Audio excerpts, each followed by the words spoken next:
Hi, I'm Sarah from The Upcoming. A pleasure to have you both here with us in beautiful Cannes.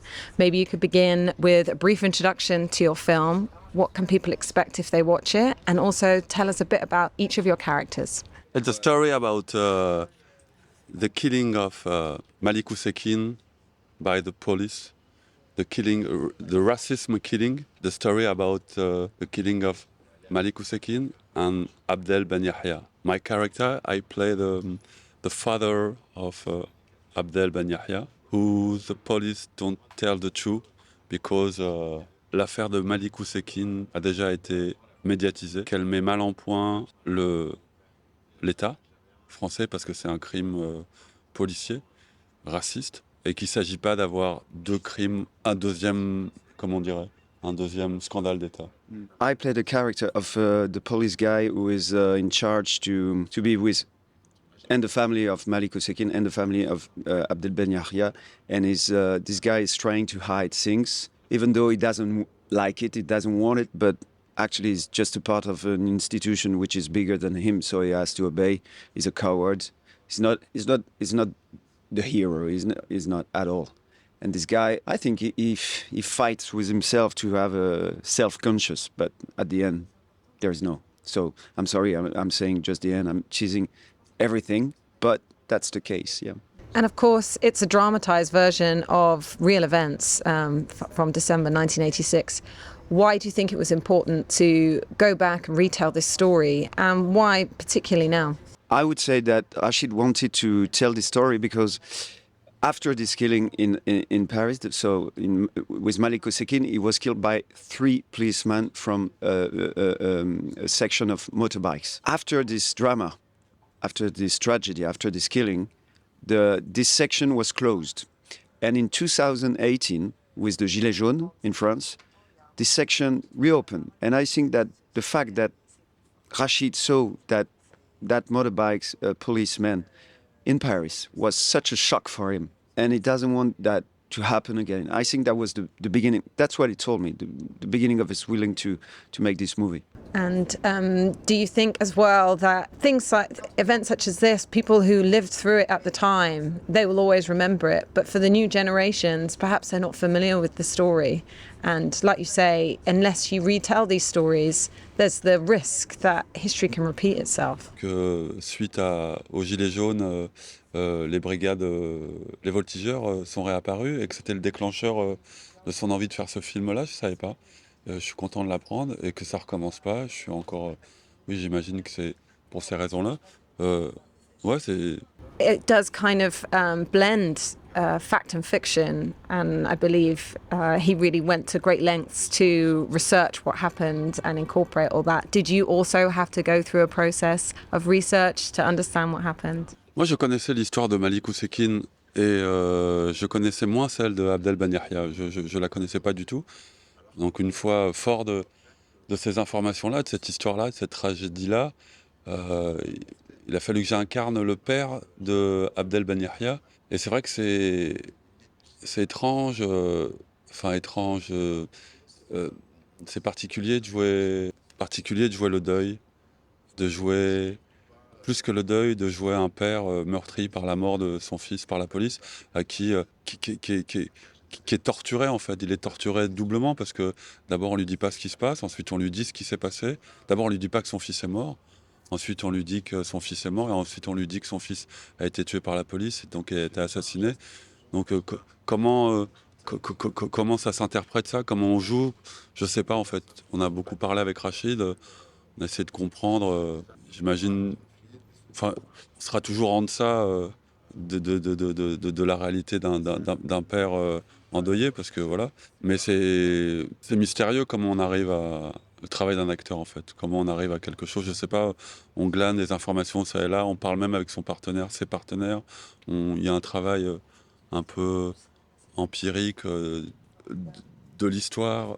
Il y a sa propre mémoire personnelle c'est tout un mélange comme ça, et le jour du tournage, voilà, il se passe ce qui se passe. Et les costumes aussi. Moi, j'ai été grimé, j'ai été vieilli, on rentre, on est au-delà. En fait, avec une histoire pareille, on est au-delà de. Je sais pas comment dire.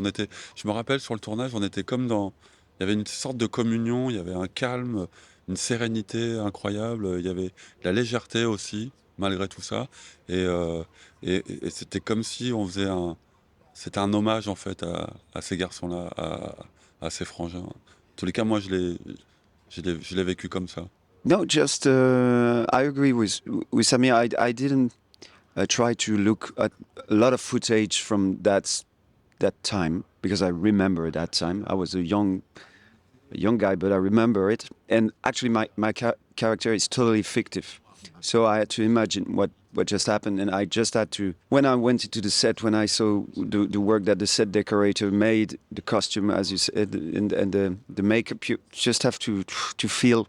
Rachid loves to put a certain state of mind, state of work mood, which is sweet, sensitive, delicate. So I tried to enter in his world.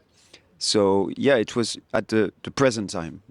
I prepared it for stuff physical, but not from the period that I lived when I was younger.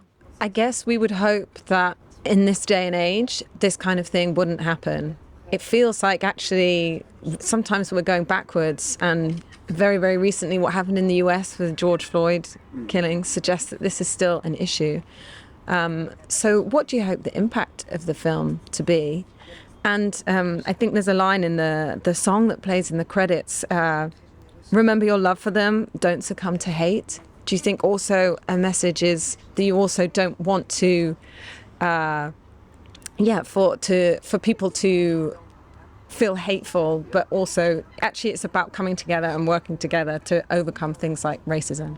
Those images, we saw it every day on the news. The fact that a movie maker like Rachid Bouchard makes a movie about that sends us one message. We don't have to look at these footages anymore like, a consumer. We feel the emotion of what it means for a family to lose such a beautiful son, two beautiful sons, in fact. So I think that, you know what, I was playing a play which was about the 13th November in Paris. And the title was Vous n'aurez pas ma haine, you won't have my hate. And it's the true story about a guy who lost his woman in the terrorist attacks in Paris. I played that thing in front one day of students. There were like 15, and they came after because we had to talk together. And the fact that they understand that behind the news that you see every day on the breaking news, you've got these images, footages. There are some family issues. There are some intimacy, which is broken forever. And when they understand that, the impact is that powerful. And I think that movie is really important and efficient for that.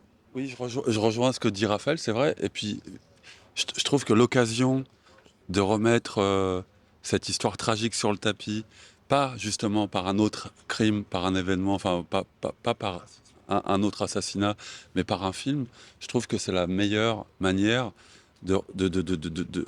d'installer le dialogue et de commencer à parler de cette problématique sans le coup de l'émotion d'un crime qui vient d'avoir été commis, mais juste c'est la vocation des films, de la littérature, de la chanson, de tous les arts, de faire réfléchir par l'émotion notre réalité en fait, notre quotidien, les problématiques sociétales.